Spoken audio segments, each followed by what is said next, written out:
Hi everyone, thanks for tuning in. Hope you've all had a good week. Mine's not been too bad, although installing a new controller's not been as easy and straightforward as I thought it would. I'm not a DIY specialist, but I've managed to get it all wired up, all the wires tidied away with that conduit cable. And it was a problem though for me to get the controller on because you got 4 screws you undo and it takes away the faceplate at the top. And then underneath with the back plate, you've got 2 holes where there's 2 screws that then screw the controller onto the X tank that I've got from XLine. But the holes don't line up. So it was a nightmare to try and get it in. I ended up having to try and ring XLine to find out what the knacks and the little tricks that they use to get it on. I ended up having to drill one of the holes to make it bigger. So the bottom left hole in the top right quarter, if that makes sense, I had to drill a hole a bit bigger till eventually I can get the screw through so it'd seat properly into the thread. So when I did it up, it'd actually hold. So I've managed to get that in anyway. It's all up and running. But I've got problems now with the radio control WP link. For some reason it works for a little while and then it just stops as if it loses power. But later in the evening, there's power there as well. So I've got to chase up anyway, find out what's going on in the controller. But that's me. I'd just like to welcome a couple of people in because we've had a comment already from Your Cleaner Windows saying he's managed to get here for one of the live streams. Hope you're well. Yeah, like I said, I'm not too bad, Matt. I hope you're well as too and have had a better week than me. But I suppose everyone's been affected anyway this week, or depending where you are. Certainly where I am, I've been affected by the weather, which is what made me think of doing this live. Because just going back to last week, some of you would have seen I've had problems with my heater on my van, and I was putting off trying to get it fixed because it means my van's got to come off the road. And if it's off the road, it's not earning money.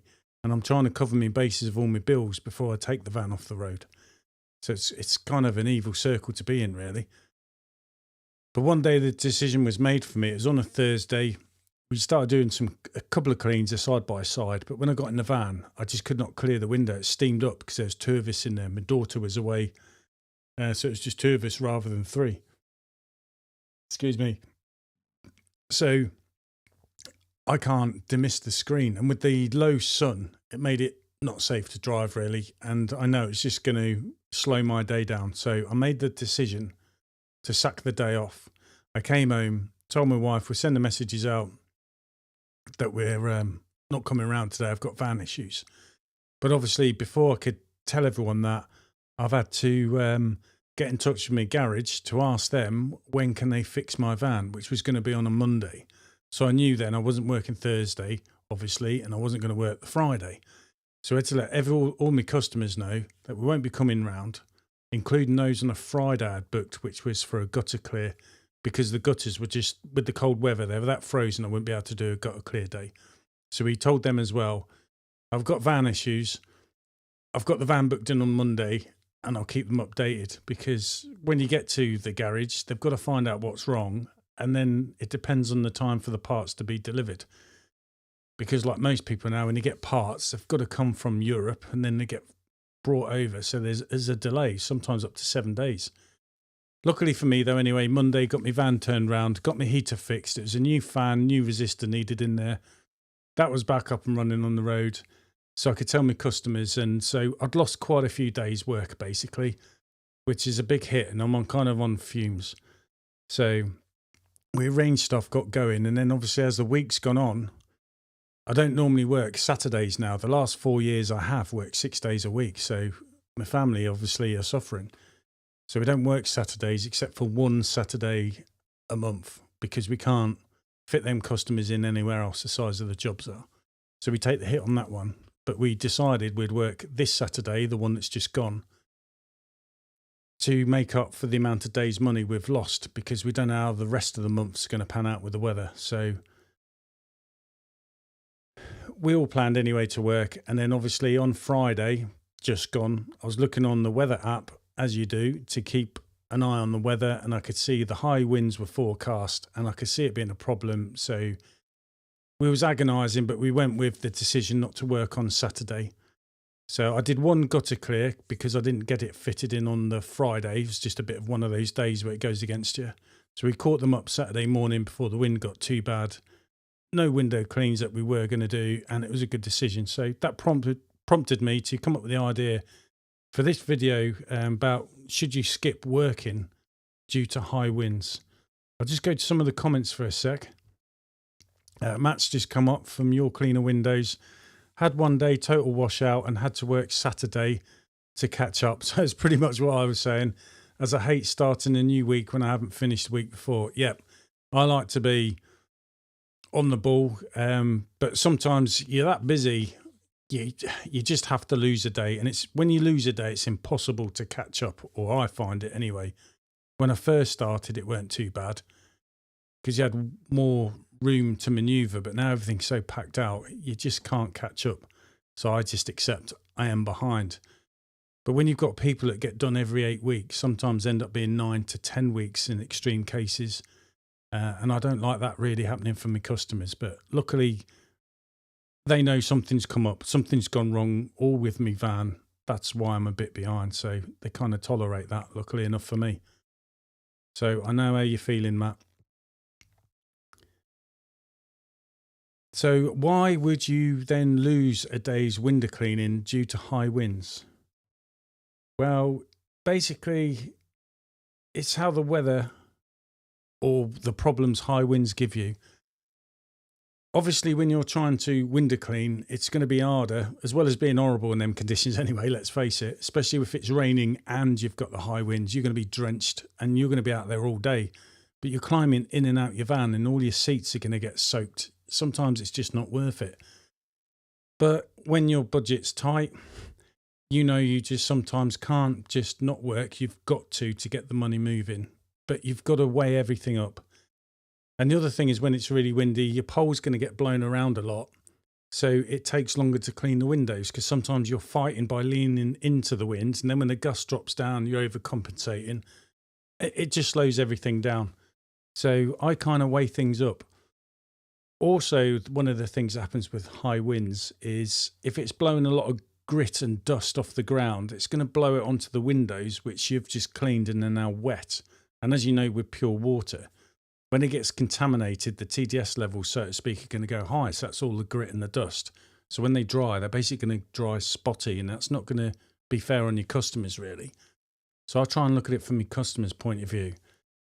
So again, I have little measures in place that I've learned, and you kind of blur them. So you do bend the rules a bit, but you've got to think it through. So it's not worth really, is it, going out doing a full day's work, but for half of that day, you're going to have to do the following day because you're getting called back because everywhere's dried spotty.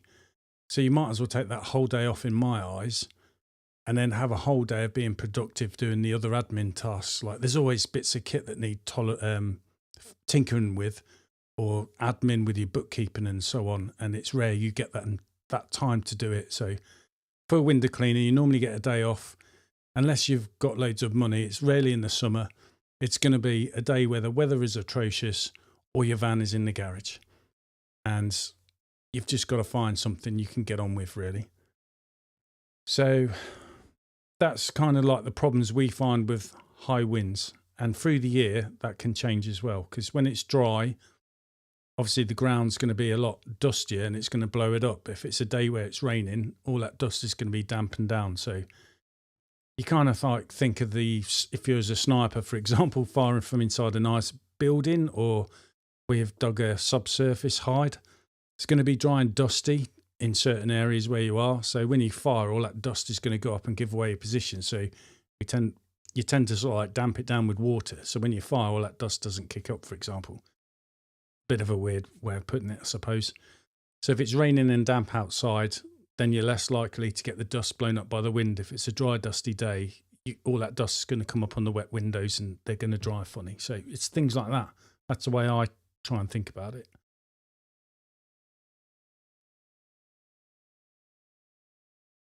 Talking about wind speeds, then what do I go off? Well, if there are gusts or the wind is over 30 miles an hour, that's where I personally have learnt to draw the line.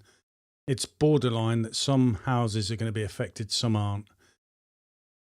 But again, I don't want to spend the whole day to end up to do half a day's work, and then the next day I've only got half a day's work to do. I'd rather keep that whole round together because I'm in that area. So if I don't work, I don't work. That's the way I do it, to keep that day I'm working easier.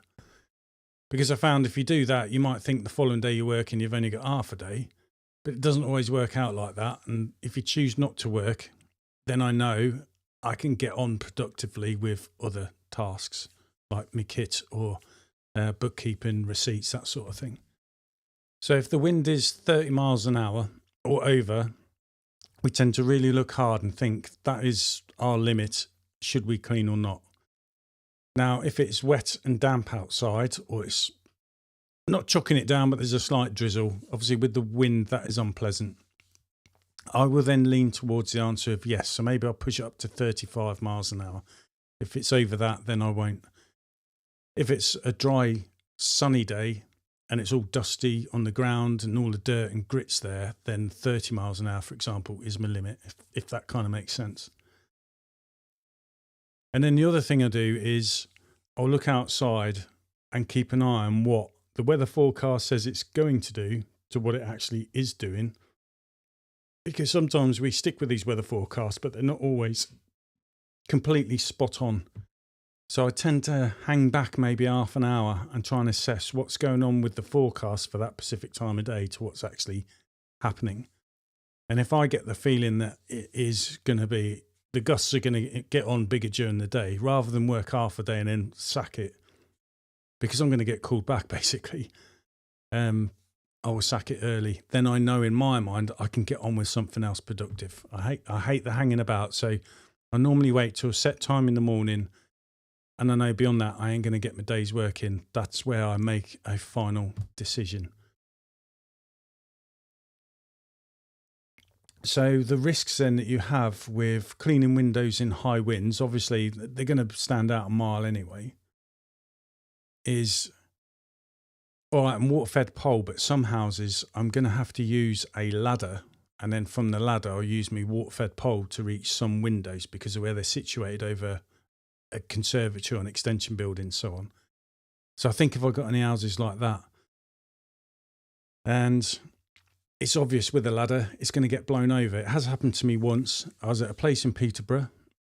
I was using a triple extension ladder. So you got ground floor, first floor, second floor. So I'm at the second floor, and I actually climbed over, believe it or not, onto a balcony to clean the window. It's stupid. I wouldn't do it now, but back then if I didn't do a window, I wouldn't charge it, and I wanted to get everything that I was earning, basically. So I would go to these measures. And this particular day, I didn't have the ladder all the way up to that level, but I had it on a lower one. And there was a gust that just suddenly come out of nowhere. Now, the wind was the odd gust here and there coming up. So I decided that I was going to tie my ladder to the balcony. But what I needed to use was in the van. So I went to the van to get it. And as I was walking back, this gust come out of nowhere, and the ladder just leaned right over. I ran to it, but I wasn't quick enough, and it actually hit my customer's car. Did a little small dent, nothing major, but obviously I was mortified. And the customer come running out because they were thinking I'd fell off my ladder. I was fine, explained to her I was all right, but she had the damage to a car. And they were like, oh, don't worry about it. But I was like, no, I've got public liability. I can claim on that. And I'm glad I talked her into that, because when she put the claim through, it got sorted out all in the end. And with Simply Business, by the way, that's who got me public liability through. And they are really, really good. It's quite quick, straightforward. They took the hassle away from me. My customer was happy, especially as it ended up being £900 worth of work for this little dent, which if they kind of blazed over and went with it, they're going to foot the bill. So insurance paid out on that. So good thing is to have public liability. And there's an example of just a gust of wind. It wasn't even a day where it was windy. It's just a gust come out of nowhere. So when you're using things like ladders, be careful of that. But most of us are all water-fed pole. So if you're using your water-fed pole, the gusts can come out of nowhere, just really, really strong, and then die off just short and sharp. So that can be enough when you're not prepared to move your pole, and you could be touching electrical wires or anything like that. So you've got to think of these things. Is it really worth it? And they're the kind of challenges that you're going to come with. So how do you identify when there's going to be windy conditions? Well, I've kind of alluded to it a bit already, which is using weather forecasts, or because I use an iPhone, I use the weather app. I used to have an app that I paid for called, I think it was called Dark Sky. And that was really good. It's quite accurate at telling you when it was going to start raining, when it's going to stop. Obviously, it's not completely accurate, but it's accurate enough. And the iOS on your iPhone uses Dark Sky technology now in their weather app. So I've gone back to the iPhone weather app. So that's what I use to have a look in advance of what the weather's going to do. Obviously, I look during the week what it's going to be like, but the weather moves across to the right sometimes, doesn't it? So I take it with a pinch of salt, but I'm definitely looking at 24 hours ahead anyway. So I'll just try and show you actually on the app. I've got a screen share to show you. And this is the weather app, and this is on my desktop because I've got a Mac. But if it was on your phone, it'd be kind of similar. In fact, it would look like this bit where my cursor is on the top, and then this bit on the left here where my cursor is, that would be below it when you scroll down. So we could have a look at Monday, for example. I'd click on Monday. And then when you're on your phone, it will go onto a different screen. So I'm going to scroll up. On your desktop, where my cursor is, I'll click on here. But when you're on the actual phone, it'll be on the top right, opposite.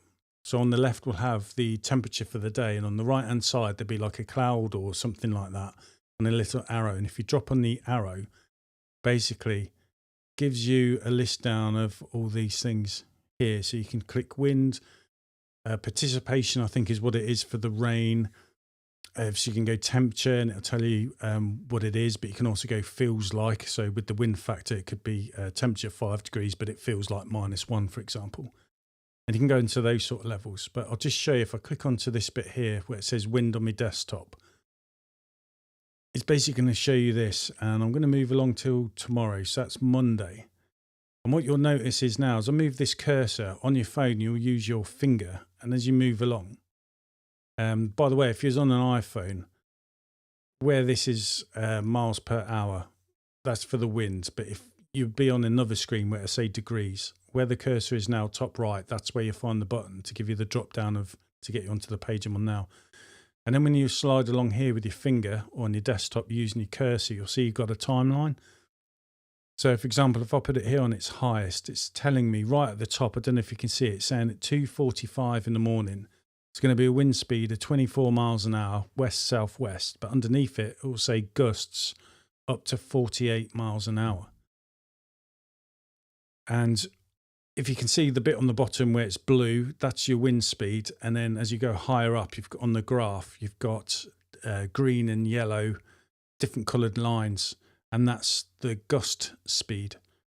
And then it gives you a summary. So it says daily summary on Monday, wind speeds of 4 to 24 miles an hour with gusts up to 48 miles an hour. So it's obviously going off the highest speed that day, which happens to be at 2:45 Monday morning for where I am. And then it also gives you a little description about wind speed and gusts. So it's saying the wind speed is calculated using the average over a short period of time. Gusts are bursts of winds above the average.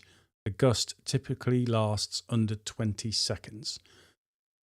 So you might see it's a gust of 48 miles an hour, but it could just be a short blast, okay, maybe 10 seconds long, say, and then it could drop down and you might not get another gust for another half an hour or so. So it's hard to judge how often you're going to get these gusts of winds. So again, I'll look at where it's going to be roughly, say like 8 o'clock in the morning. So tomorrow morning for where I am, about 8 o'clock, it's saying 11 miles an hour with gusts up to 21 miles an hour. So that's below my threshold, say, of 30 miles per hour. And if it's damp outside, I'd push that up to 35, for example. So what I do is I look in my garden and I'll have a look around the trees, and I tend to spend about 5-10 minutes walking around the garden trying to judge these gusts and how often they're going to happen over the course of, say, I'm going to clean someone's house, or like for an hour, for example. If they're very close to each other and they're going to be close to my threshold, I'll perhaps lean towards no. If I've noticed the gusts are not as often as what I'm thinking worst case scenario, I then make a decision whether it's worth going or not. But obviously I'm looking at what the rest of the wind speeds and the gusts are going to be forecast throughout the rest of the day. So in the morning, if it's this low, but the afternoon is meant to be higher, I kind of make a judgment call because, like I said, don't want to be out half the day.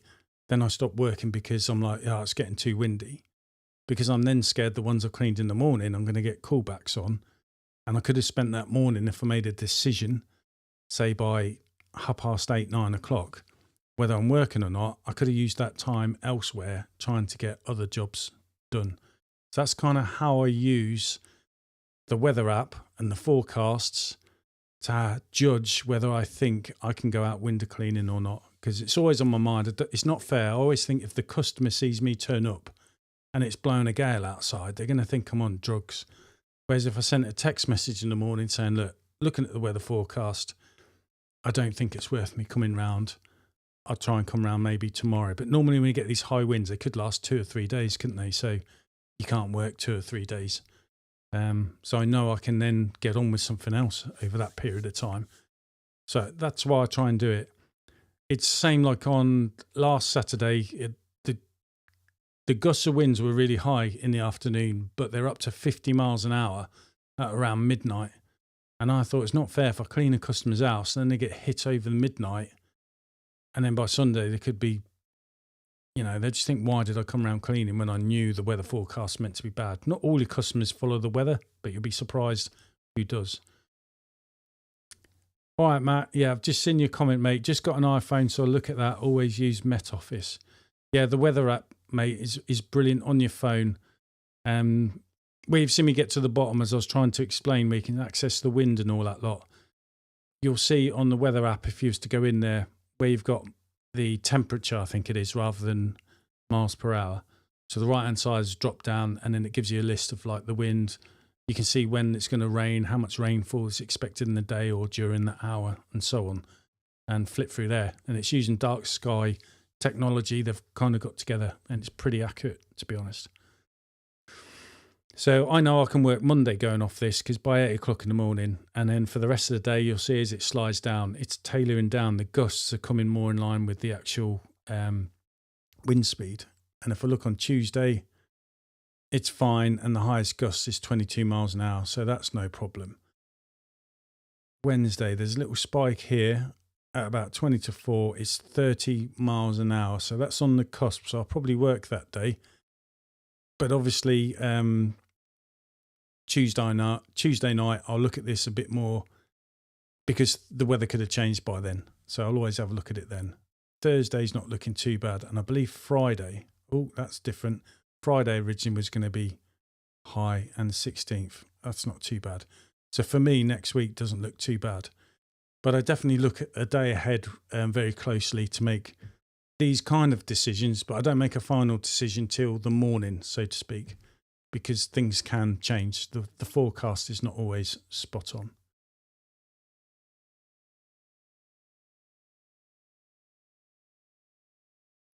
Sorry.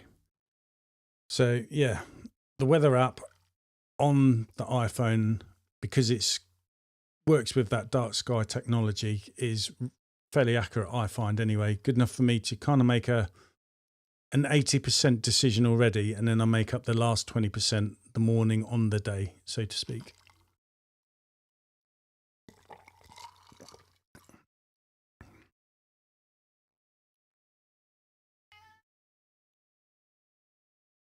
I always think it is definitely worth cancelling rather than trying to work in those conditions.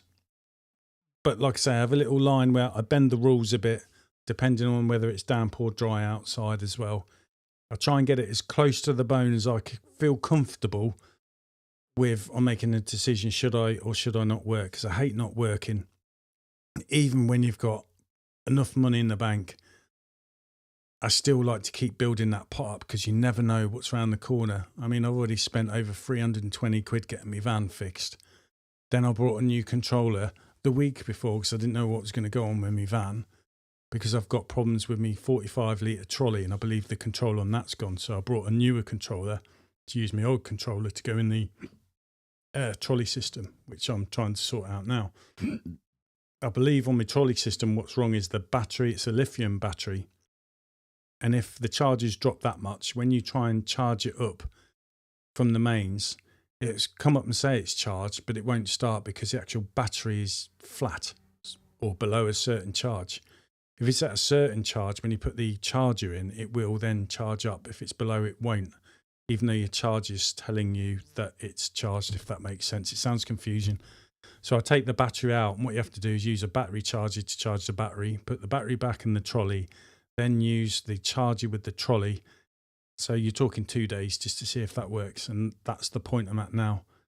I had a little test this morning. Everything's wired up, everything's working, but I think something's wrong with the battery, perhaps. So I'm trying to do something because I hate spending money on something that could have cost 50p to spend. Okay, down window cleaning. Hi, mate. Hope you're well as well. And hope you've had a good week. But yeah, so always look at the weather forecast. Try and make these hard calls because your time could be better spent somewhere else sometimes, getting on with stuff you don't normally get time with. So what's the importance then of effective communication with your customers? So again, if you're going to make these calls, I don't say the night before I'm 80% certain that I am not going to come around and clean your windows. I leave the final decision to the morning. But if I don't turn up, because the evening before, like everyone else probably does, send the messages out saying that we come around to clean the windows, so leave the gates unlocked, that sort of thing. But as soon as I make a decision reference to the weather and it's final, I will let them know straight away, sorry to let you down, I won't be around today because of the high winds that are forecast, blah, blah, blah. And everyone's normally really fine. I think they kind of like that you're thinking of it from their point of view. So yeah, like I said, I have a certain time of day where I make the call, and then I'd rather not work that whole day than try and do half a day, because when the high winds hit, say in the afternoon, it's not fair on the people you've cleaned in the morning. They just think you're daft. So I always keep my customers informed. I use Squeegee app. So I suppose it depends what level you're on. I think I'm on the ultimate one.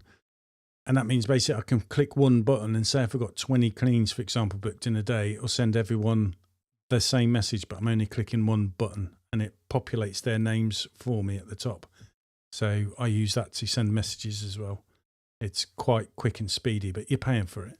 But it's definitely worth it.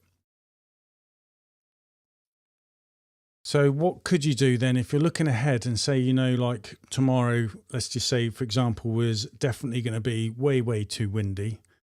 You can try and have a backup plan. So you could get involved with some of your other customers or other jobs in the future you got lined in. Basically, just asking, if tomorrow is too windy for me to work, would it be okay to come round and you're going to carry out such and such job? So you might have someone that wants you to clean the inside of conservatory windows and the inside of a conservatory roof, for example. So any internal work, inside jobs, you could kind of line up, but tell them you'll let them know in the morning first whether you're coming round or not. So if you can work, obviously you need to inform them that you're not going to be coming round. But at least if you do get a day's loss of work, you're still earning money, if that makes sense. So have an alternative backup if you've got one. And it kind of frees up the days in the future where you've tried to fit these jobs in. You've got them out of the way on a windy day. So it makes that day where you could be a bit easier, basically, and you can start programming with other work, or you've cleared up a slot for a gutter clear, for example.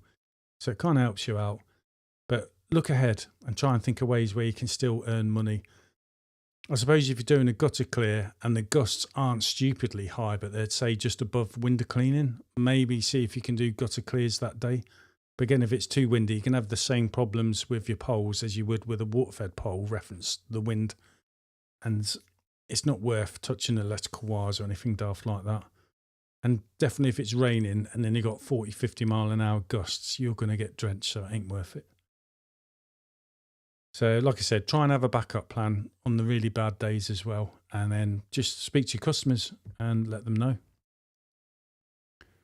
So what I'll do is I'll just throw out to you now and see if you've got any questions or any tips of what you do in your way of going around, whether to work on a day where there's supposedly going to be high winds, and how you go about making that call, because it's not nice not earning.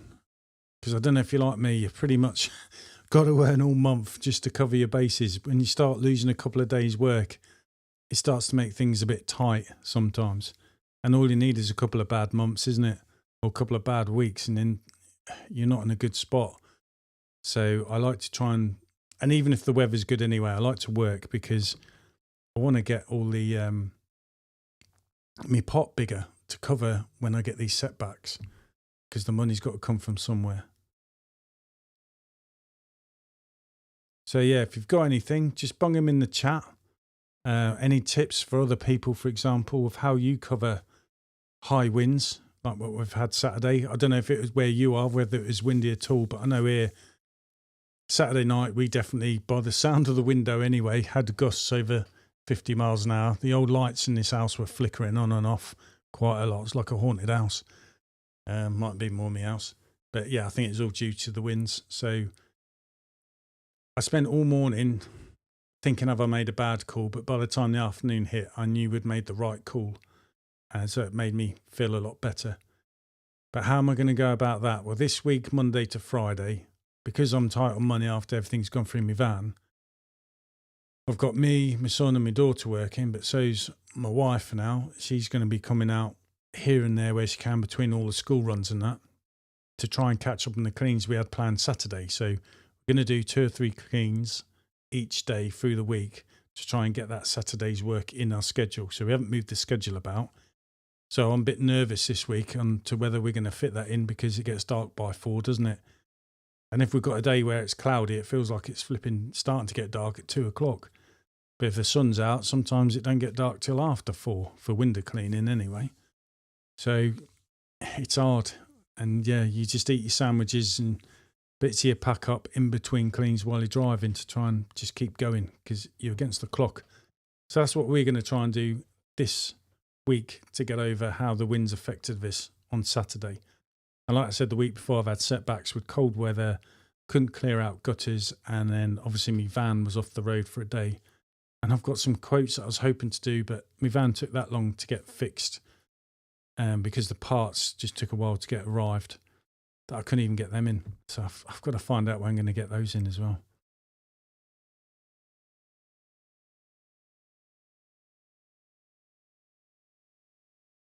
Well, as we're nearing the end then, because that's pretty much everything I wanted to go through, I'll just try and summarise a few things. So use your weather app. Try and see at least a day ahead of what the weather's doing. Have a little scan through the week. Look at potential crunch points or problems. Think about having backup work that you could maybe fit in to make your life easier in the future. But then you've got to liaise with all your customers to arrange that. But it all takes time. It's hard being a window cleaner, isn't it? 'Cause sometimes you've got to be in about 4 places at once, and that's impossible just to make it work.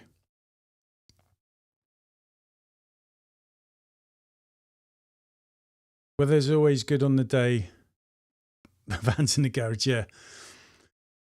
I find that really annoying as well. I'm only happy really if I've got to go down the garage and I have to wait there all day while my van's getting fixed, so I can drive it home. Because while you're there, you can't get on with stuff. But if it's peeing down with rain and it's horrible, like we're saying, high winds, or the weather's just too bad to window clean, you kind of don't mind that wasted day because you couldn't do it anyway, could you? But yeah, as luck would have it, it's always on a day where it's sunshine and perfect. And you know you could have been out working, especially when you need the money. It's just sent to test you, isn't it? So yeah, think about your safety as well with the wind. Electrical wires, I know they're insulated, but sometimes they have certain maintenance regimes, or if something's damaged or something like that, it's going to catch you out. So think of your safety as well. Think about your ladders getting blown by the wind. It can happen. So when you're on the ladder, it's not too bad, especially at my flipping size and that. My weight on me is probably enough to stop the ladder blowing off, but it's when you're not on there. So if you're not using the ladder, I tend to put it back on the van where I think there's a risk of a gust.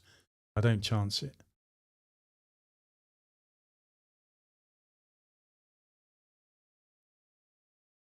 So I'll leave it there. Thanks for tuning in, everyone. I hope you're all going to have a good week. I definitely hope my week goes. I need to get this work extra cleans on every day this week to catch up for what I didn't do on Saturday because of the backlog I've had with problems with me van. I mean, we're all in the same boat, aren't we? So, yeah, thanks for watching. If you haven't already done so, and you already haven't, just subscribe to my channel. It helps me out great. If you like the video, give it a like. It's all algorithms. Can't speak. Too many gins. And that helps me. And if you've got any views or anything, obviously about to close, don't put them in the chat, but put them in the comments, especially if you're watching this afterwards. Put them down below and I'll always get back to you as well. Top man. Yep, see you later, Matt. And thanks for being a subscriber as well. It sort of kind of eggs me on a bit. It's just a hobby, and it's something I can do while I'm working, but all takes up your time. Anyway, hope you all have a good week and stay safe. Catch you later.